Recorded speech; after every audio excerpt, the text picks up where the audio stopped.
একটা কাক যখন বাচ্চা দেয় হায়াতুল হায়ওয়ানে আছে, 3 দিন পর্যন্ত কাক বাচ্চার কিনারায় যায় না, কারণ বাচ্চা যখন দুনিয়াতে আসে কাকের বাচ্চাটার শরীর থাকে সাদা, কোনো পশম নেই। 3 দিন পর্যন্ত মা কাছে যায় না ভয়। এই 3 দিন পর্যন্ত বাচ্চারে কে খাওয়ায়? কেমনে খাওয়ায় জানেননি? মা কাছে যায় না, দূরে থাকে ভয়ে। ওই বাচ্চাটা বাসার মধ্যে থাকে সাদা, কালো পশম উঠে না, 3 দিন লাগবে উঠতে। আল্লাহ ওর জন্য এক শ্রেণীর উড়ন্ত পোকা পাঠায় দেয়, উড়ে আরো ঠোঁট দিয়া হা করে চাপ দিয়া ধরে আর খায়। এই পোকাগুলো খেয়ে খেয়ে 3 দিনের ভিতরে সে একটু কালো রঙের পশম পায়। এরপরে মা ভয়টা কাটে, বাচ্চার সামনে হাজির হয়ে যায়। কাক কালো, কোকিল কালো, কালো মাথার কেশ, এর চেয়ে বেশি কালো মনের হিংসালেশ। নিম তিতা নিন্দা তিতা আরো তিতা খর, এর চেয়ে বেশি তিতা 203-এর ঘর। আল্লাহ বলেন আমি রিজিকের মালিক, এজন্য কোন প্রাণী না খাইয়া মরে না। গর্তের পিপিলিকার খানাও আমি দেই, পশু পাখির খানাও আমি দেই। তবে মানুষ তোমরা হলা শ্রেষ্ঠ, তোমারও ক্ষুধা আছে, খানা আছে। তবে তোমার খানাটা আমি গরু অন্য মাখলুকতের মতো খানা দেই না, তোমারটা অনেক পিওর, কাবার লাগায় দিস। জমিনের মধ্যে তোমার খানার মতো পিওর খানা নাই, হালাল নাই এবং পরিশুদ্ধ খানা নাই, পবিত্র নাই। তোমারে যে খানাগুলো দিলাম কাবার করে দিলাম যেন নষ্ট না হয়। তুমি খানা খাইবা, ভাতের চালটা কাবার দিয়া দিলাম। রুটি খাইবা, রুটি বানানোর গমটাও কাবার দিয়া দিলাম। সব খানাগুলো কাবার সিস্টেম করে রাখলাম। আবার কিছু খানা আছে কাভার নাই, তবে এমন সিস্টেম করেছি কাবার না থাকলেও এর উপরে কারো আক্রমণ চলবে না, কোন আক্রমণ চলবে না। তুমি যেন পিওর ভাবে এটাকে খাইতে পারো, এই জন্য আক্রমণ করার কোনো কায়দা নেই। এই বান্দা, তুমি শাক খাইবা, তুমি কচু শাক খাইবা, দেখছো নি ওটার মধ্যে এমন প্লেন সিস্টেম করেছি, লেমিনেশনের একটা পর্দা লাগায় দিছি। পানিও লাগবে না, কিছুই লাগবে না, হালকা পানি দিয়া ধুইয়া নাও, পরিচ্ছন্ন হবে, কোনো মেহনত লাগবে না। আল্লাহ বলেন এরে গোলাম, আমি আল্লাহর খানা দেওয়ার অভাবে কোনো পিপিলিকা মরে নাই, জঙ্গলের কোনো প্রাণী মরে নাই, নদীর কোনো প্রাণী মরে নাই। মানুষ তুই এত দামি হইয়া এরপরেও কেন খানায় কষ্ট পাও? এটা আল্লাহর কারণে না, বান্দা তোর চরম অপরাধ আর অন্যায় গুনার কারণেই। গুনাহ করলে রিজিক আল্লাহ কমায় দেয়, যাও দেয়, এটা কষ্টের খানা, বরকত থাকে না ওই খানায়। আল্লাহ প্রতিদিন ফজরের সময় ফেরেশতা নির্ধারণ করা আছে, সবার বাড়ি বাড়ি যাইয়া কতটুকু রিজিক পাবে বন্টন করে দিয়া দাও। সবাইরেই দেয়, বেঈমানেরও দেয়, মুমিনেরও দেয়, নামাজিরেও দেয়, বেনামাজিরেও দেয়। কিন্তু কোনোটায় বরকত থাকে আর কোনোটায় বরকত থাকে না। খানা তো সবাই খায়, সবাই খানা খায়, কিন্তু খাইয়া কেউ বাথরুমে দৌড়ায়, পেট ব্যথা, অসুস্থ। আর কেউ খায় কোনো পেরেশানি নাই, ইবাদত করে মনের আরামে, চলাফেরা করে আরামে। এলো বরকতের খানা। এই বনি আদমকে আমি সৃষ্টির শ্রেষ্ঠ মর্যাদা দিলাম, দেওয়ার পর তাদের শ্রেষ্ঠত্ব যেন ধরে রাখতে পারে আমি আল্লাহ নিজে 2টা ব্যবস্থা দিয়ে দিলাম। 2টা ব্যবস্থা যদি গ্রহণ করো, তোমাদের শ্রেষ্ঠত্ব কোনোদিন নষ্ট হবে না, কোনো বেঈমান তোমার সম্মান নষ্ট করতে পারবে না। দুনিয়াতেও তুমি বাদশাহ, পরকালেও তুমি বাদশাহ, বিনা হিসাবে জান্নাতের মধ্যে দিয়ে দিব। 2 ব্যবস্থার ভিতরে এক ব্যবস্থা হলো আল্লাহর দেওয়া প্রতিনিধি দল বা আমাদের আল্লাহর ঠিকানা বলে দেওয়ার শিক্ষক, প্রাইভেট মাস্টার। এরা 4 দল। প্রথম দল নবীগণ, শেষ দল সলিহীন উলামায়ে আহলে হক। ওয়া মান ইউতি'ইল্লাহা ওয়ার রাসূল ফাউলাইকা মা'আল্লাযীনা আন'আমাল্লাহু আলাইহিম মিনান নাবিয়্যিন ওয়াস-সিদ্দীকিন ওয়াশ-শুহাদা'i ওয়াস-সালিহিন ওয়া হাসুনা উলাইকা রফিকা। 4 দল আল্লাহ আমাদের বন্ধু দিলেন, যাদের পরামর্শ নিয়ে আমরা জান্নাতের পথে আগায় যাব। আমাদের প্রাইভেট মাস্টার 4 দল, নবীগণ, সিদ্দিকগণ, শহীদগণ, সালেহগণ, সালিহিন নেককার যারা। এই 4 দল ব্যক্তি আল্লাহ দিলেন আমাদের শ্রেষ্ঠত্ব ধরে রাখার জন্য। দ্বিতীয় ব্যবস্থা হলো আল্লাহর দেওয়া কিতাব। জমিনের মধ্যে আল্লাহ অনেকগুলো কিতাব দিয়েছেন নবী রাসূলদেরকে, এর মধ্যে শ্রেষ্ঠ কিতাব হলো কোরআনুল কারীম। আল্লাহর কোরআন এমন একটা কিতাব, অন্য কিতাবের কোনো হাফেজ এই জমিনে পাওয়া যাবে না, কিন্তু কোরআনের হাফেজের অভাব নেই। এটা এমন একটা কিতাব ১৫০০ বছর হয়ে গেল, আজ পর্যন্ত এই কিতাবের ভুল কেউ বের করতে পারে নাই। অপচেষ্টা করেছিল অনেক বেঈমানেরা। এটা এমন একটা কিতাব, যত দেখবে ততই বরকত পাবে, যত শুনবে তার আওয়াজ বরকত পাবে, যত ধরবে বরকত হবে। এই কিতাবের একটা অক্ষর বান্দা তুমি উচ্চারণ করবা আল্লাহর মহব্বতে, প্রত্যেকটা অক্ষরে আল্লাহ 10টা করে নেক দান করবেন। এটা এমন একটা কিতাব, যেই কিতাবটা ধরলে দামি দামি হয়ে যাবে। এই কিতাব এত দামি, আমি যে চেয়ারটায় বসছি এই চেয়ারের কোনো দাম নাই, কাঠের কোনো দাম নাই, এই টি টেবিলের দাম নাই। নর্মাল কাঠ দিয়া কোরআন শরীফের রেহাল বানায় দিছে, ওই কাঠের দাম বেড়ে গেছে। ঠিক নেই? আমি 600-700 টাকা, 1000, 1200, 1500 টাকার জামার কাপড়ের গজ কিনে পড়ি, একটুও দাম নাই। নর্মাল কাপড় দিয়ে কোরআনের গিলাপ বানায় দিছে, ওর দাম বেড়ে গেছে। ঠিক নেই? আপনাদের এলাকায় ঘর বাড়ি বিল্ডিং এর অভাব নাই। আল্লাহর কসম, আপনার বাড়িটা এত সুন্দর, বাইরে থেকে টাইলস লাগাইছেন, চেহারাটা দাঁড়াইলে দেখা যায় ভেতরে এত সুন্দর। Bathroom, dining room, bedroom, drawing room, kitchen room এত সুন্দর, মনে হয় যেন হাঁটতেছেন আর আপনার টাইলসের মধ্যে চেহারা দেখা যায়। এই বান্দা, কোরআনওয়ালা ঘরটার দিয়ে তাকাও, যদিও কোনো সুন্দর টাইলস নাই, মোজাইক নাই, চেহারাও দেখা যায় না, কিন্তু সব জমিনের মধ্যে এই ঘরের মতো দামি আর একটা ঘরও নাই। এই মজলিসটার এত দাম কেন? কোরআনের কারণে। মক্কা নগরীর এত দাম কেন? কোরআনের বরকতে, আমার নবীর বরকতে। কারণ ব্যক্তিদের মধ্যে শ্রেষ্ঠ ব্যক্তি আমার পয়গম্বর রাহমাতুল লিল আলামিন, আর কিতাবের মধ্যে শ্রেষ্ঠ কিতাব হলো কোরআনুল কারীম। ব্যক্তিদের মধ্যে সে সিরিয়ালে উলামায়ে কেরাম। এই জন্য নবী হাদিসের মধ্যে বলেন, উলামায়ে আহলে হক রাস্তা দিয়ে যদি কোনো এলাকায় প্রবেশ করে, ওই উলামায়ে কেরামের বরকতে আল্লাহ কবরের আযাব মাফ করে দেন। এরে নবীর উম্মতের দল, আল্লাহ পাক 2টা ব্যবস্থা দিয়েছেন, একটা ব্যক্তি আর একটা হলো কিতাব, অর্থাৎ কিতাব বুঝার ওস্তাদ। নবীরা হলেন প্রথম সারির ওস্তাদ, এরপরে সাহাবায়ে কেরাম, সাহাবায়ে কেরামের ছাত্র তাবেঈন, তারপরে তাবে তাবেঈন, এরপরে ওলামায়ে মুতাকাদ্দিমিন, ওলামায়ে মুতাআখিরিন।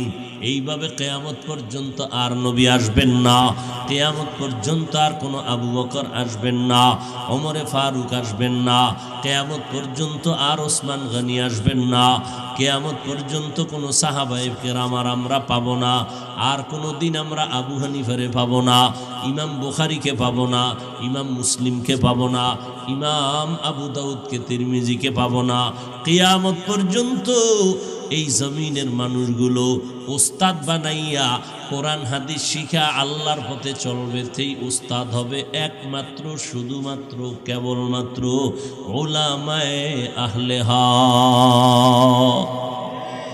قال النبي صلى الله عليه وآله وسلم إن شر الشر شرار العلماء وإن خير الخير خيار العلماء। পয়গম্বর বলেন দুনিয়ার উম্মতের দল জমিনের মধ্যে খারাপ যদি কোনো মানুষ তোমরা খুঁজে বের করে দেখতে চাও, খুঁজে খুঁজে দেখবা একদল খারাপ হলো চূড়ান্ত এরা উলামা। নবীর কথা। নাম্বার 2, জমিনে যদি কোনো ভালো মানুষ তালাশ করে পেতে চাও, খুঁজে খুঁজে দেখবা একদল উলামা। এদের মতো ভালো মানুষ জমিনে আর নাই। প্রশ্ন বড় জটিল। নবীজি উলামাদের একদলকে ভালো বললেন, এটা বুঝে নিলাম, কারণ উলামায়ে আহলে হক যারা, এরা আমাদের থেকে অনেক ভালো। তাদের চোখের চাহনি আমাদের চোখের থেকে ভালো, তাদের হাত পা গুনার মুক্ত, জবান গুনামুক্ত। আমাদের চোখ না পাক, আমাদের হাত না পাক, আমাদের জবান না পাক। আমাদের তুলনায় আল্লাহর খাঁটি বান্দা উলামায়ে আহলে হকরা বেশি ভালো। কিন্তু নবী হাদিসের আর এক অংশে উলামাদের একটা দলকে খারাপ কেন বললেন? গাঞ্জাখোর, মদখোর, সুদখোর, বেনামাজিরে খারাপ না বলে উলামায়ে কেরামদের একটা দলের খারাপ কেন বললেন? ভালো করে শুনে নাও মুসলমান। বহু জবাব, এর মধ্যে সংক্ষেপ একটা জবাব হলো লক্ষ লক্ষ লক্ষ লক্ষ গাঞ্জাখোর, মদখোর, সুদখোরেরা ইসলামের ক্ষতি যতটুকু করতে না পারে, একজন টুপিওয়ালা ভণ্ড তাদের থেকে বেশি ক্ষতি করে। এলমেরা এজাজু করদান বেহিসাব, খলকেরা দাদান জওয়াবে বাসওয়াব, হকনা দারাত দোস্তে খলকা জারেরা, মিস্তেই খাসলত একে দিনদারেরা। এত কষ্টের বিনিময়েও কিচ্ছু চাই না, মালিক যদি আল্লাহ দয়া করে জান্নাত দেন, জমিনের মধ্যে আল্লাহ সম্মানের ইজ্জতের জিন্দেগি দান করেন, আর কিছুই প্রয়োজন নাই। এত টাকা এত বাড়ি গাড়ির দরকার নাই। আল্লাহ যেহেতু বানাইছেন, থাকার ব্যবস্থাও তিনি করবেন, রিজিকের ব্যবস্থাও করবেন। আমরা চাকরির আশায় জীবনে লেখাপড়া করি নাই, কওমিওয়ালারা চাকরি পায়ও না। চাকরির আশায় পড়ি নাই, কিন্তু কই আমরা তো সার্টিফিকেট নিয়ে বটগাছ তলা বয়ে বয়ে কান্না করি না। অনেকে আমগো দিকে আঙ্গুল তুইলা কয়, তোমরা কওমি মাদ্রাসায় পড়ে কি লাভ হবে, চাকরি পাবা না। আমি আমগো চাকরি লাগবে না। আমার সোনার বাংলাদেশে লক্ষ লক্ষ স্কুল কলেজ সহ লেখাপড়া করনেওয়ালা চাকরির অভাবে কানতেছে, খানা নাই, বেকার বেকার বেকার, এক অভিশাপ। এদের চাকরি দাও, আমগো নিয়ে টেনশন করিও না। বেকার যুবক নাই আজকে? এই বেকার যুবকেরাই কিন্তু আকাম করে, কারণ যারে শয়তানে ধরে এ ভাত কি বলে কাম থুইয়া আকাম করে। যে দেখবেন একটা কাজ করে, সে আর একটা কাজ করতে পারে না। যে দেখবেন একটা কাজে ব্যস্ত আছে, সে এই অফিসে গেছে সকাল 8টা থেকে 4টা পর্যন্ত ডিউটি, সব অফিসে কম্পিউটার নিয়ে বসা। এই কাজের ব্যস্ততার মধ্যে মোবাইলও ধরার টাইম পায় না। জমিনের মানুষ, আমি জমিনটাও মাটির বানায় দিলাম, তোমার খানা যা খাইবা তাও মাটির থেকে তৈরি। আরে মানুষ, তোমার জন্য আমি জমিন ও আসমান বানায়া তোমার চিফ গেস্ট বানাইছি।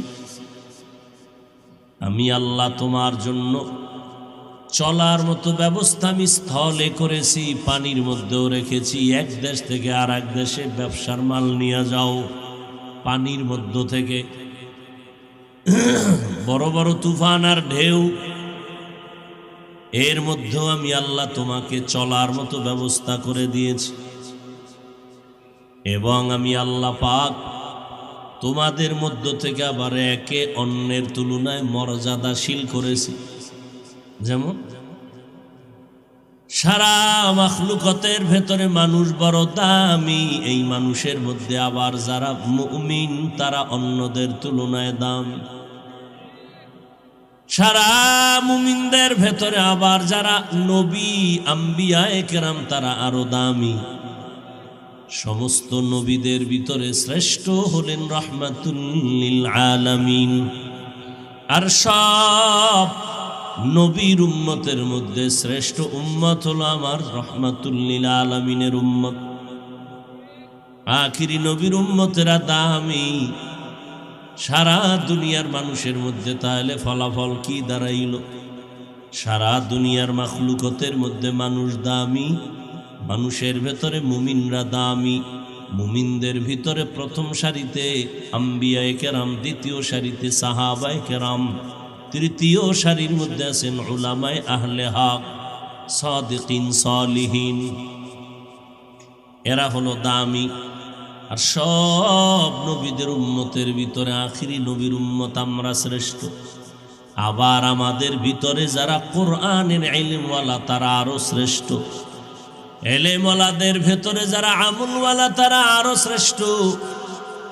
আমলওয়ালার ভেতরে যারা ইখলাস নিয়ে চলে তারা হলো সর্বশ্রেষ্ঠ।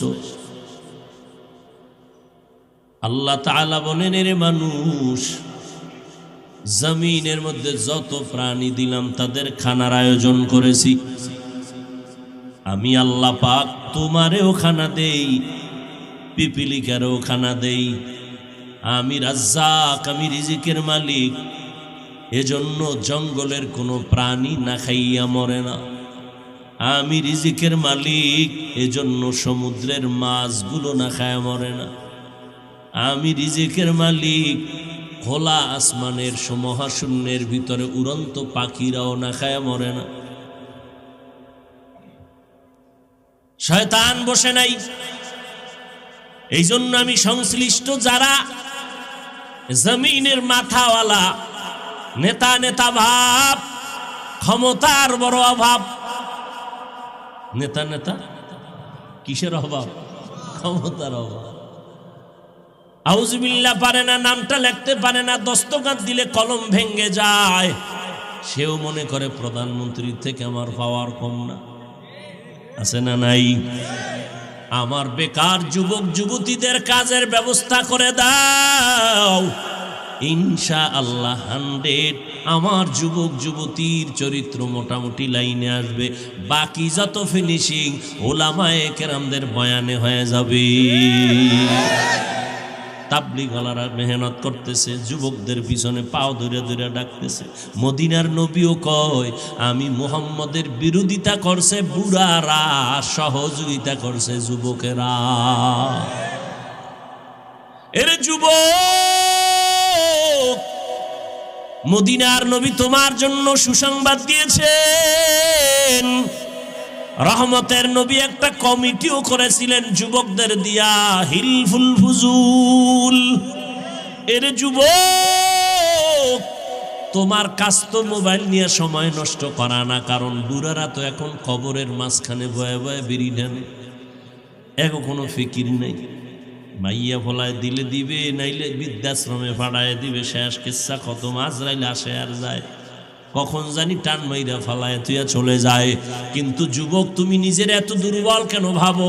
তোমার জন্যই কিন্তু জাতি অপেক্ষা করতেছে। তোমার দিকে তাকায় আছে তোমার মা, তোমার বাবা, তোমার ভাই, তোমার এলাকাবাসী।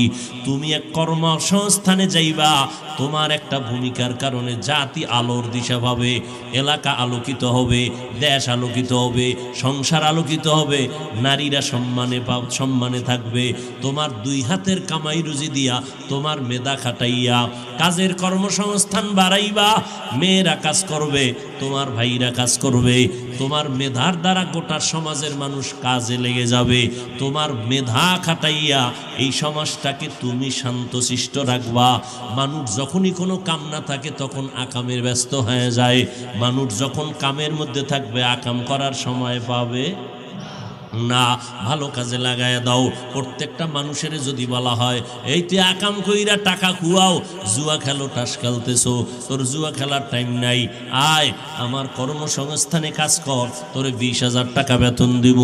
একজন বান্দার টাইনে যদি 20,000 টাকা বেতন, 30,000 টাকা দিয়া কাজের কর্মসংস্থানে ঢুকাইয়া দেয়, ওই বান্দারে যদি আবার মাঝে মাঝে আলেমদের সাথে একটু বয়ান লাগাইয়া দেয়, মসজিদে নিয়ে যায়, তাবলিগওয়ালারা বয়ান দেয়, ও জীবনে কল্লা দিবে, জুয়ার আসরে যাবে না। আমগজ হুনে না তো, জাগো হুনা দরকার, এরা হুনে না। এই যে কাম নাই খাইলো এরা ওয়াজ শুনতেছে, যারা শুনলে দেশের ফায়দা হবে এরা শুনবে না, এরা আমগজ শুনে না তো। এমপি মন্ত্রী, আমি একবার কইছিলাম আচ্ছা আপনারা শোনার দরকার নাই, শুনবেন না, হুদা খামোকা কইয়া লাভ কি? আপনারা বাংলায় কোরআন শরীফের তর্জমা পড়েন, এরপরে ইতিহাস পড়েন, 1 পৃষ্ঠা 2 পৃষ্ঠা কইরা যদি পড়েন কোরআন শরীফের তর্জমা ব্যাখ্যা, তো ফেরাউনের ইতিহাস চোখে বাজবে, নমরুদ্দেরটা দেখবেন, দেখতে দেখতে কিছু হলেও লাইন নেই, ঠিক না? হায় হায়, আল্লাহ ব্যবস্থা দিলেন দুইটা, এক হলো ব্যক্তি, দ্বিতীয় হলো কিতাব। ব্যক্তিদের মধ্যে শ্রেষ্ঠ ব্যক্তি রহমাতুল লিল আলামিন, কিতাবের মধ্যে শ্রেষ্ঠ কিতাব হলো কোরআনুল কারীম। এরে নবীর উম্মত, রহমতের নবীর উপরে আল্লাহ কোরআন অবতীর্ণ করেছেন। নবী 40 বছর পর্যন্ত কারো কাছে কালেমার দাওয়াত দেন না, নামাজের কথা বলেন না, রোজার কথা নাই। মায়ার নবী 40 বছর বাইতুল্লাহর অদূরে হেরা পাহাড়ের গুহায় গিয়া ধ্যানে, আল্লাহর ধ্যানে মগ্ন হয়ে থাকতেন মাসকে মাস। 40 বছরের পরে আল্লাহ কোরআন অবতীর্ণ করলেন। আল্লাহর নবী কোরআন পাইছেন, কোরআন নাজিলের প্রথম সূচনা হয়েছে আমার এই তেলাওয়াতকৃত আয়াত দিয়া। জিব্রাইল আমিন আসছেন হেরা গুহার মধ্যে, নবীর সিনা মোবারকের সাথে জিব্রাইল সিনা লাগায় একটা হালকা চাপ দিলেন আর বললেন ইকরা, হে নবী আপনি পড়েন। নবী বললেন মা আনা বিকারিন, আমি পড়তে জানি না। মায়ার নবীকে আবার হালকা চাপ দিলেন আর বললেন ইকরা, পড়ুন হে নবী। নবী বলেন মা আনা বিকারিন, আমি পড়তে জানি না। এবার জিব্রাইল কঠিনভাবে একটা চাপ দিলেন আর বললেন ইকরা বিসমি রাব্বিকাল্লাযী খালাক, খালাকাল ইনসানা মিন আলাক, ইকরা ওয়া রাব্বুকাল আকরাম আল্লাযী আল্লামা বিল কলম, আল্লামাল ইনসানা মা লাম ইয়ালাম। 5 আয়াতের এমন একটা তেলাওয়াতের ভার, একটা অ্যাকশন শুরু হয়ে গেল। নবীজি কয় বুখারী শরীফের বারাত, জিব্রাইল আমিন এমন জোরে চাপ দিছে আমার শরীরের মধ্যে জ্বর উঠে গেছে। ইন্নী খাশিতু, আমি ভয় পাইতেছি, মনে হয় যেন মরিয়েই যাব। আমি এক নাম নাইমা ডাইরেক্ট আমি খাদিজার ঘরে গিয়া বললাম জাম্মিলুনি জাম্মিলুনি জাম্মিলুনি, ও খাদিজা আমারে কম্বল দিয়ে আবৃত করে নাও, আমি অসুস্থ হয়ে গেলাম, আমার এত জ্বর। জিব্রাইল আমিন চলে গেলেন। এই যে গেলেন মাত্র 5 আয়াত দিলেন, 5 আয়াতের ভারে নবী অসুস্থ হয়ে গেলেন। ও আল্লাহর বান্দা, আম্মাজান আয়েশা রাদিয়াল্লাহু আনহা সহ অনেকে বর্ণনা করতেছেন, নবীর উপরে যখন কোরআনের আয়াত জিব্রাইল নিয়ে আসতেন, নবীর পুরা শরীরটা ঘাম আর ঘাম, মৌমাছির মতো একটা গুনগুন গুনগুন শব্দ হতো। অনেকে বুঝতেন, আম্মাজান খাদিজা বলেন বুঝতাম মনে হয় যেন জিব্রাইল আসতেছে, এখন বুঝি ওহী নাজিল করবেন। আম্মাজান আয়েশা বলেন এইভাবে নবীর ঘামে শরীর অসুস্থ, নবীর সামনে কেউ যাইতে পারে না, নবী এখন চুপচাপ বসে আছেন, জিব্রাইল আয়েশা কানে কানে কথা বলতেছেন, কোরআনের আয়াত দিতেছেন। 5 আয়াতের এইভাবে দিতে দিতে অল্প অল্প অল্প অল্প অল্প একসাথে দেন নাই, তাও আবার দিছে কখন? 40 বছরের পর, আগেও দেন নাই। প্রত্যেকটা পয়েন্টে পয়েন্টে আমাদের বিষয় আছে জানার মতো। কারণটা কি? 40 বছরের আগে কেন দিলেন না, পরে দিলেন কেন? কোরআন কেন কাবার পাশে দিলেন না, হেরা গুহার মধ্যে ঢুকাইয়া দিলেন কেন? এরপর আল্লাহ তো কোরআনের এক আয়াতে বলেন লা তুহাররিক বিহি লিসানাকা লিতাআজালা বি ইন্না আলাইনা জামাআহু ওয়া কুরআনা। ও নবী, আপনি জবানটার বেশি নাড়াচাড়া করবেন না, কষ্ট করবেন না, আমি আল্লাহ আপনার সিনার মধ্যে কোরআন শরীফটারে জমা করে দিব। এত সুন্দর বাণী শুনাইয়া আল্লাহর নবীর আবার চাপ দিলেন কেন? দিছে 3বার দিলেন কেন? বুঝেননি কিছু? চাপ দিছেন 3বার দিলেন কেন? প্রত্যেকটা পয়েন্টে পয়েন্টে আমাদের উপদেশ আছে। এরপরে প্রথম 2 চাপে নবী কেন বললেন পড়তে পারি না? 3 নাম্বার চাপে নবী পারি নাও বলেন নাই, পারি তাও বলেন নাই। নবী চুপ থাকিয়া সমর্থন জানাইলেন কেন? এতগুলো কেনর জবাব দেওয়ার সময় নাই, একটা কেনর জবাব দিয়া বয়ানীতি টানবো। নবী 2 চাপে কেন বললেন পড়তে জানি না? 3য় চাপে নবী চুপ থাইকা সমর্থন জানাইলেন কেন? সংক্ষেপ তার জবাব ওলামায়ে কেরাম লেখেন, নবী প্রথম 2 চাপে যে পারি না বলছেন, এর এক কথা হলো জিবরাইল আমিন বলছে ইকরা পড়ো, কার নামে পড়বো তা তো বলে নাই।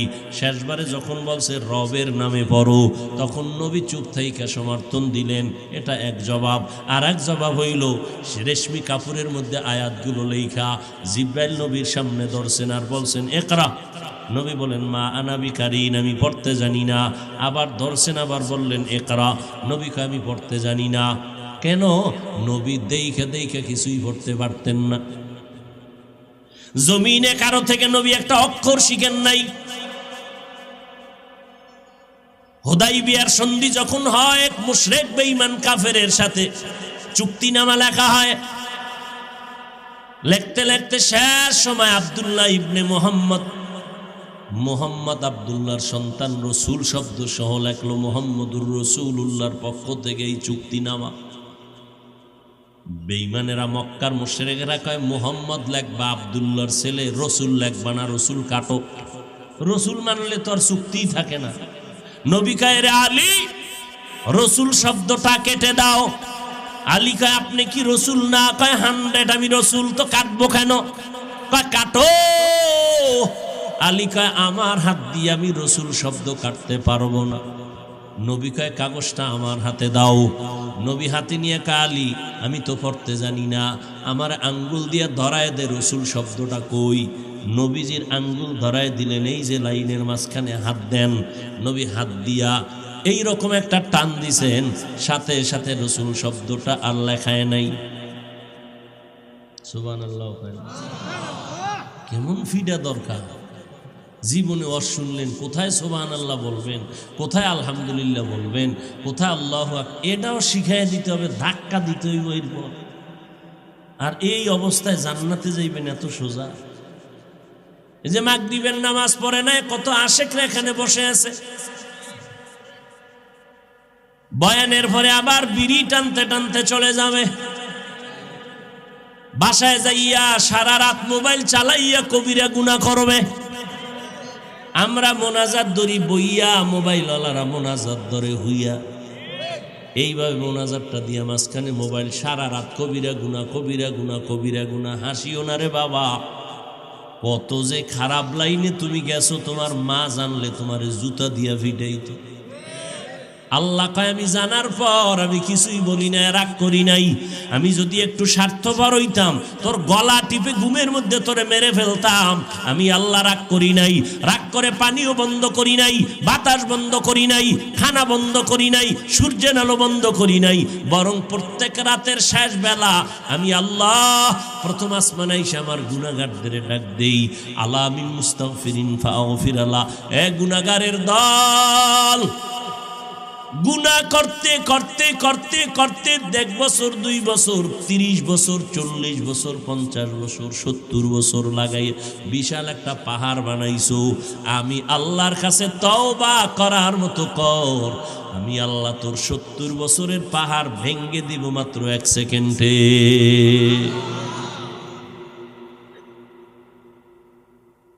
নবী 2 চাপে পারলেন না কেন? এক জবাব দিলাম, 2 চাপের মধ্যে বলা হয় না কার নামে পড়ব, 3য় চাপে বলা হয়েছে রবের নামে পড়ো। নবী সমর্থন দিয়া জানায় দিলেন, এই দুনিয়ার মুহাম্মদের উম্মতেরা রবের নামের পড়া পর, রবের নাম ছাড়া যত পড়া আছে সব পড়া সার। মুফাসসিরিনে কেরাম তার কারণ লেখেন। কারণ কি? রবের নাম বাদ দিয়া যদি কেউ লেখাপড়া করে, এই দুনিয়াতে পড়া আছে দুই ধরনের, একটা রবের নামের পড়া আর একটা রবের নাম সারা পড়া। রবের নামের যেই পড়াগুলো এটাও বলা হয় কোরআনের পড়া, ইসলামের পড়া, দ্বীনের পড়া। এটা মাদ্রাসা, প্রতিষ্ঠান, মক্তব, হেফজখানা, নুরানি, জামেয়া। আর আল্লাহর নাম সারা যত পড়া এটাকে জেনারেল, জাগতিক শিক্ষা বলে। এর কেন্দ্র হলো স্কুল, কলেজ, প্রাইমারি, ভার্সিটি। ঠিক নেই? দুই শিক্ষার গঠনতন্ত্র আলাদা, লাইন আলাদা, চিন্তা চেতনা আলাদা। ওরা কেন লেখাপড়া করে? ওরা চায় আমরা দুনিয়া পাবো।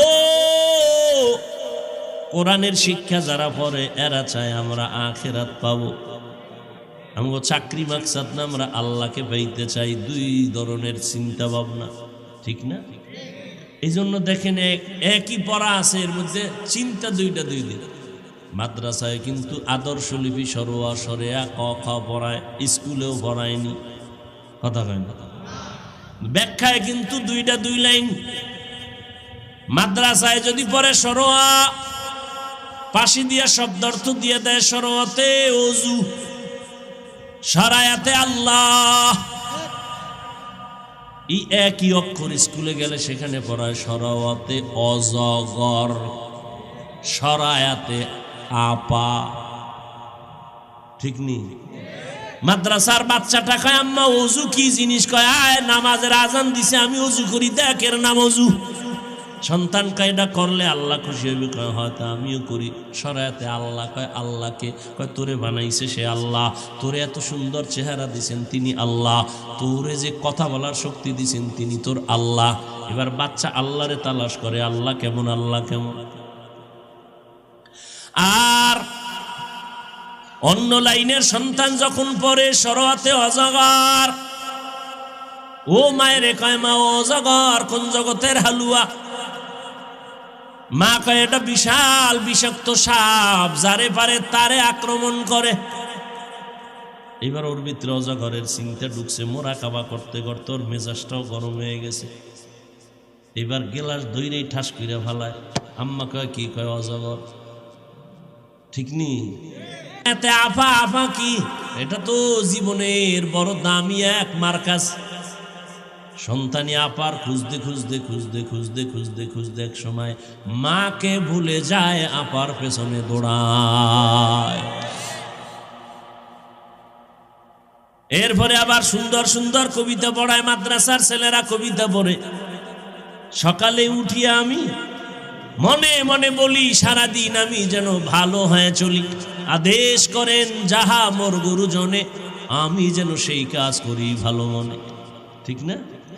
আবার আরবিতে পড়ে তলা আল বাদরু আলাইনা মিন সানিয়াতিল ওয়াদাই ওয়াজাবা শুকরু আলাইনা মাদা লিল্লাহি দাই। এইভাবে শিখায়, সবসময় শিখায়। আর ওখানে বাংলা কবিতা শিখায়, ক্রিং ক্রিং টেলিফোন, হ্যালো হ্যালো হ্যালো। আমি তুমি ম্যাও কাকে চাও বলো বলো বলো। আমি ম্যাও হ্যালো ক্যাট বিড়ালকে চাই, জরুরি খবর আছে ডেকে দাও তাই। হামটিমা টিম টিম তার খাড়া দুটো শিং, তারা মাঠে পারে আন্ডা। পড়ে না? পড়ে না? আচ্ছা, শিংওয়ালা জানোয়ারের ডিম দেয়, জমিনে আছে। এই কাঁচা মিশা কথা শিখাইলো না বাচ্চাটারে? কথা বলেন না কেন? আমি কি বানায় কইতেছি? এটি আসেনি? তাহলে শিংওয়ালা জানোয়ারে ডিম দেয়, এই যে একটা মিশা, কাঁচা মিশা শিখাইল। এই সন্তান মিথ্যার উপরেই তো জীবন শুরু হয়ে গেল। আল্লাহ হেদায়েত দান করুন। ভাইরা আমার, বৃহত্তর ফরিদপুর জেলা, এক নামে সবাই তাকে ফরিদপুরি বলতো। শামসুল হক ফরিদপুরি রহমাতুল্লাহ আলাইহি, আজকে তিনি গোপালগঞ্জ টুঙ্গিপাড়া থানা গওহারডাঙ্গা মাদ্রাসার ময়দানের পার্শ্বে মসজিদের কাছে তিনি শায়িত, যার হাতের বরকতে বড়কাটানা মাদ্রাসা, লালবাগ মাদ্রাসা, ফরিদাবাদ মাদ্রাসা, এত বড় আল্লাহর ওলি। পাকিস্তান, কলকাতা আলিয়ায় গিয়ে তিনি ইংরেজির উপরে ডিগ্রি নিয়েছেন। এই যুবক ভাই, যারা স্কুলে পড়ে, কলেজে পড়ে, ডাক্তার হলো, ইঞ্জিনিয়ার হলো, 5 ওয়াক্ত নামাজ পড়ে, মা বাবার খেদমত করে, মিথ্যা বলে না, অসত্যভাবে অসৎ টাকা অর্জন করে না, তাহলে এরা যে স্কুল কলেজে পড়িয়া ডাক্তার হইয়াও আল্লাহর পথে চলে, এদেরকে খারাপ বলা যাবে কি? স্কুলে পড়া খারাপ না, তোমার চিন্তা চেতনার হিসাব করে বলতে হবে তুমি ভালো না খারাপ। রবের নাম দিয়া পড়লে কি হবে, আর রবের নাম বাদ দিয়া পড়লে কি হয়? ওলামায়ে কেরাম বলেন, রবের নাম ছাড়া যদি লেখাপড়া করে, ডাক্তার হয়, ইঞ্জিনিয়ার হয়, প্রফেসর হয়, সাংবাদিক হয়, কিন্তু মানুষ হতে পারে না। কি হইতে পারে না? এখন যারা স্কুল কলেজে পড়ে তাদের মাথা গরম হয়ে গেছে, ও হাফিজ ভাই কি বললা, আমরা কি স্কুল কলেজে পড়ে মানুষ না? জবাব নেওয়ার আগে 2-1টা উদাহরণ নাও যে আল্লাহর নাম ছাড়া পড়া বইরাও যে মানুষ হইতে পারে না। এক বাবা মা আল্লাহর কাছে সন্তান চাইলেন, একটা কন্যা সন্তান পাইলেন, নাম রাখছেন তাসলিমা নাসরিন। নামটা কত সুন্দর, লেখাপড়া শিখাইয়া বানাইলেন MBBS ডাক্তার। ডাক্তারি করতে করতে হঠাৎ কোরআন অধ্যয়ন করে, করতে করতে স্টাডি করে, ইসলাম নিয়ে করতে করতে একদিন কয়, নারীরা পর্দা করবে, এটা তো একচাটি একটা জুলুম হয়ে গেল, আল্লাহ বড় জালেম। নাউজুবিল্লাহ আসে না? কে কয়? মূর্খ না MBBS ডাক্তার? এরপরে বিভিন্ন ভাবে সে ধোকায় পইরা পইরা বই লেখা শুরু করলো। এক বইয়ের নাম দিছে যাব না কেন যাব। বইয়ের নাম হইছে যাব না কেন যাব। দুনিয়ার আকামের পথ ওখানে লেখেটাই, মানে আকামের রাস্তা খুঁজে টুইজে এখানে লেখছে, যাব না কেন যাব, আকাম করতে যাব না কেন যাব। সেখানে লেখে নারীর স্বাধীনতা, নারী স্বাধীনভাবে চলবে। আমি তাসলিমা নাসরিনের পেট আছে, এটা আমার স্বাধীন, আমার পেটে আমি স্বাধীনভাবে এক জায়গা যেখান থেকে মনে চায় পেটে বাচ্চা নিব। একজন স্বামী আমারে বাচ্চা দিবে, এটা তো হতেই পারে না। আমি তাসলিমার পেট আমার শরীরের অংশ, আমার স্বাধীনভাবে আমি চলবো, যেখান থেকে মনে চায় আমার পেটে আমি বাচ্চা নিব। এই সমস্ত কথা লেখা লেখা যখন সমাজকে খারাপ করতেছিল, এদেশের ওলামায়ে কেরাম ফুঁসে উঠলো, আন্দোলন করলো, স্লোগান দিল, আর বলল, রে তাসলিমা, যেখান থেকে মনে চায় সেখান থেকে পেটে বাচ্চা আমগো দেশের কুকুর নিরা নেয়, মানুষ নিতে পারে না। যেখান থেকে মনে চায় সেখান থেকে বাচ্চা নেওয়ার মতো পেট, এটা কুকুরনির পেট, মানুষের পেট না। এমন আন্দোলন ওলামায়ে কেরাম শুরু করলো। বোরকার বিরুদ্ধে তাসলিমা বিষোদ্গার করলো ইচ্ছা রকম, কিন্তু সেই আল্লাহর বান্দি যখন দেশ ছাইরা পালাইছে, বোরকা ভইরেই পালাইছে।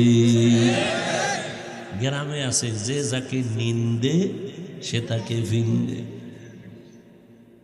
এরে আল্লাহর বান্দা, তাহলে ডাক্তার হইছে কি হইতে পারে নাই? দেখছেন কি হইতে পারে নাই? মানুষ হইতে পারে নাই। আর উদাহরণ দিব, ঢাকা কলেজের প্রফেসর আহমদ শরীফ কলেজের ক্লাসে যায়, আমার চিনুস নি? তোরা চিনি স্যার, আমার নাম জানুনি? জানি। বলবো না, বেদবি হবে। আমার নাম হলো আহমদ শরীফ। জি স্যার শুনছি। শুনে রাখ, আজকে থেকে ভালো করে মুখস্থ করে রাখবি, কোরআন শরীফ বাদ, মদিনা শরীফ বাদ, মক্কা শরীফ বাদ, হাদিস শরীফ বাদ। আজকে থেকে আমি আহমদ শরীফ তোদের জন্য যথেষ্ট। সেও বই লেখছে, আমি বই পড়ছিলাম এক সময়। সে ছেলেদের বলছে, আমি কবর টবর বিশ্বাস করি না, কিসের আজাব গজব। এই ছেলেরা, আমি মরলে আমারে কবর দিবি না, খবরদার। আমি কবর বিশ্বাস করি না, আজাব গজব বিশ্বাস করি না, এটি সব হুজুর্গ ভুয়া কথা। ঠিকই মরার পরের কপালে কবর হয় নাই। ছেলে মেয়েরা ওর দেহটাকে হসপিটালে দান করে দিছে। দেহদান। কি দান? দেহদান। হসপিটালে ওরে দেহ দান করে দিছে, কাইটা কাইটা সব ওর কিছু জঘন্য কাজে লাগাইছে, ওর কবর আর হয় নাই। একজন ঢাকা কলেজের প্রফেসর, কিন্তু চিন্তা চেতনা তো মানুষের মতো না। কারণ রবের শিক্ষা, রবের নামের না পড়া পড়লে, রবের নাম ছাড়া পড়া পড়লে প্রফেসর হতে পারে, ডাক্তার হতে পারে, মানুষ হতে পারে না। এবার আমার যুবকদের জবাব, ও যুবক ভাইরা, ও যুবতী বোনেরা, আমার দেশের স্কুল কলেজের লেখাপড়া করনেওয়ালারা কি মানুষ না? আমি বলবো হ্যাঁ। বলো, আমার দেশের কলেজের ছেলে মেয়েরা জানেনি মাকে বিয়ে করা হারাম? কথা বলে না, বিয়া ছাড়া সন্তান জন্ম দেওয়া হারাম আমার কলেজ ভার্সিটির ছেলে মেয়েরা জানেনি? যদি বলেন জানে, তাহলে আমি বলবো তারা মানুষ, কোনো সন্দেহ নেই। তবে প্রশ্ন থেকেই গেল, এরা যে জানলো মাকে বিয়ে করা হারাম, সন্তান বিয়ে ছাড়া জন্ম দেওয়া হারাম, যে জানলো, কলেজের পাঠ্য বই বইরা জানে না, কোনো না কোনো ওয়েতে কোরআনের ছোঁয়া পাইয়াই জানছে। অতএব বান্দা স্কুলে পড়ো, কলেজে পড়ো, ডাক্তার হও, ইঞ্জিনিয়ার হও, আল্লাহর শুকর, তবে আগে কোরআন পড়িয়া মক্তবে যাও, নুরানিতে কোরআনটা শিখে নাও। বলে আমরা যারা পারি নাই, তোমরা এশার নামাজের পরে 1 ঘন্টা মসজিদের ইমামরে সময় দাও, না হয় ফজরের পরে 1 ঘন্টা সময় দিয়ে কোরআন শিখো। 20 ঘন্টা লাগে কোরআন শিখতে। কয় ঘন্টা? 20 ঘন্টা লাগে কোরআন শিখতে। প্রতিদিন 20 দিন টাইম দাও, 1 ঘন্টা করে। 20 দিনে কোরআন শিখে যাবে। আরো বেশি দিবা, আরো বেশি শিখবা। আল্লাহর কোরআন শিখো, দেখবা কত মজার কোরআন, এত মজার। আম্মা জানদেরকে বলবো, রে আম্মা জানেরা, এই জমিনে যত ভালো ভালো সন্তান আসছে সব আপনাদের অবদান। যত ভালো সন্তান বলি সব মায়ের অবদান। এজন্যই তো বিশ্ববরেণ্য দার্শনিক জবরদস্ত ওলিয়ে কামেল ইমাম গজালি বলেন, প্রত্যেকটা বাচ্চার জন্য প্রাথমিক শিক্ষিকা তার মা।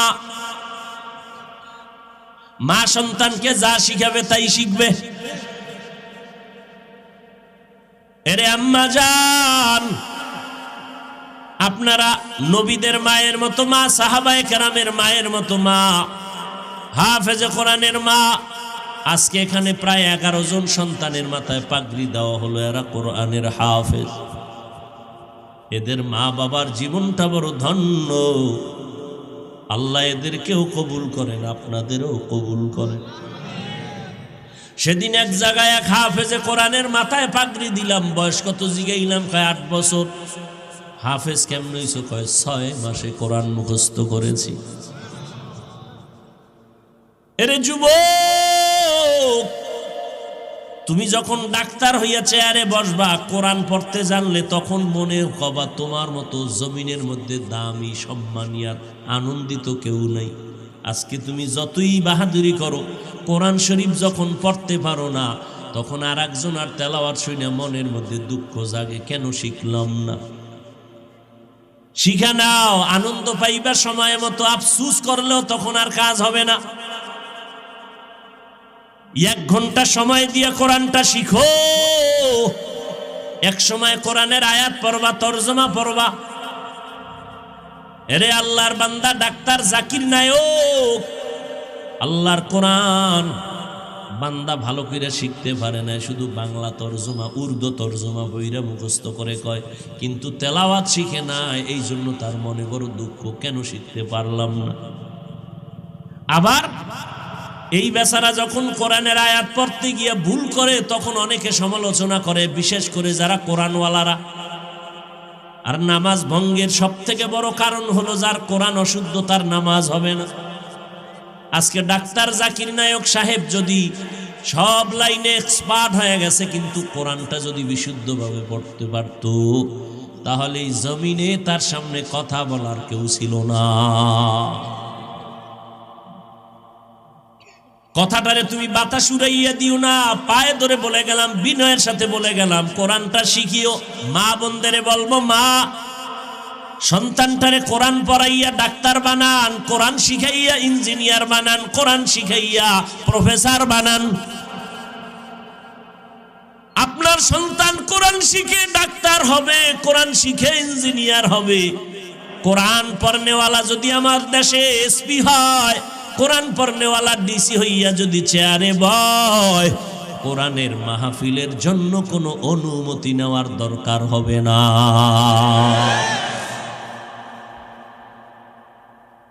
আল্লাহ তৌফিক দান করেন। ও যুবক, তোমার মতো যুবক স্কুলে পড়ে, কোরআনও পড়ে, নামাজও পড়ে নাই, তুমি কেন পারো না রে বাবা? তোমার মতো যুবক স্কুল কলেজে পড়িয়া 5 বেলার নামাজ পড়ে, মা বাবার খেদমত করে, ঢাকা বিশ্ববিদ্যালয়ে যা, হুদা খালি কোরআন পড়ে না, পাগড়ি মাথায়, মনে হয় যেন বাইতুল মোকাররমের খতিব, কিন্তু না। তুমি এত দাড়ি লম্বা, পাগড়ি মাথায়, কই পড়ো? কয় ঢাকা বিশ্ববিদ্যালয়ে পড়ি। জাহাঙ্গীরনগর বিশ্ববিদ্যালয়ে পড়ে, পাগড়িওয়ালা, টুপিওয়ালা, জামাওয়ালা, মনে হয় বড় হুজুর, আসলে সে কোনোদিন মাদ্রাসায় পড়ে নাই। তুমি কেন পারবা না রে বাবা? তোমার মতো যুবকরা এবার পুলিশ বিডিআরের চাকরি করে, নামাজ পড়ে, তুমি কেন পারো না? ও বুড়া বাবাজিরা, আপনার মতো বুড়া মানুষ লাঠি হাতে নিয়ে মসজিদে গিয়া 5 ওয়াক্ত নামাজ পড়ে, আপনারা কেন পারবেন না? এই যুবক, এত বড় বক্তা হইয়া গেছি, আলহামদুলিল্লাহ, এরপরও চেষ্টা করি আব্বা আম্মার জুতা সুযোগ পাইলে সোজা করব, জামা কাপড় ধুইয়া দিব। আর তুই এত বড় খারাপ তোর চরিত্র, তুই এখনো ক্লাস 8-এ পড়ো, 9-এ পড়ো, তুই বাসায় গেলে তোর প্যান্ট শার্টটা খুলে রাইখা দাও, তোর মা তোর চাকরানি ধুইয়া দিবে। ও বেহায়া, লজ্জা কবে হবে? এই আদব শিখবি কবে? খানা খাইতে বইসা প্লেটটা ফালায় তুই দৌড়ায় যাও, তোর মা চাকরানি ধুইয়া দিবে। অথচ তুমি এত বড় সন্তান, তুমি মায়ের জামা কাপড় ধুইবা, মশারিটা টানায় দিবা, এটাই ছিল তোমার আদব। লাভ নাই, তোমারেও গালি দিয়া লাভ নাই। আমাদের তো আদব শিখাইছে আমগো ওস্তাদরা, তঙ্গ তো শিখায় নাই। যদি শিখাইতো তোমরাও আদবওয়ালা হইতা। আদব এটা মায়ের গর্ভ থেকে শিখে আসা যায় না। আমার নবী কয়, আল্লাহ আমার শিখাইছে জিবরাইলের দিয়া, আদাবানি রব্বি ফাহসানা তাদিবি। এজন্য আদব শিখতে হবে। গ্লাসটা কেমনে ধরবা, পানিটা কেমনে পান করবা, জুতাটা কেমনে পরবা, মসজিদে কেমনে ঢুকবা, বাথরুমে কেমনে ঢুকবা, কেমনে বের হইবা, সব জায়গায় সুন্নত আছে। এগুলো শিখো। সর্বোপরি উলামায়ে কেরামের পরামর্শ নিয়ে চলো। রব্বুল আলামিন আমাদের সবাইকে নবীর সুন্নতের উপরে চলার তৌফিক দান করেন। সহিভাবে সবাইকে আল্লাহ কোরআন পড়ার তৌফিক দান করেন। আমিন।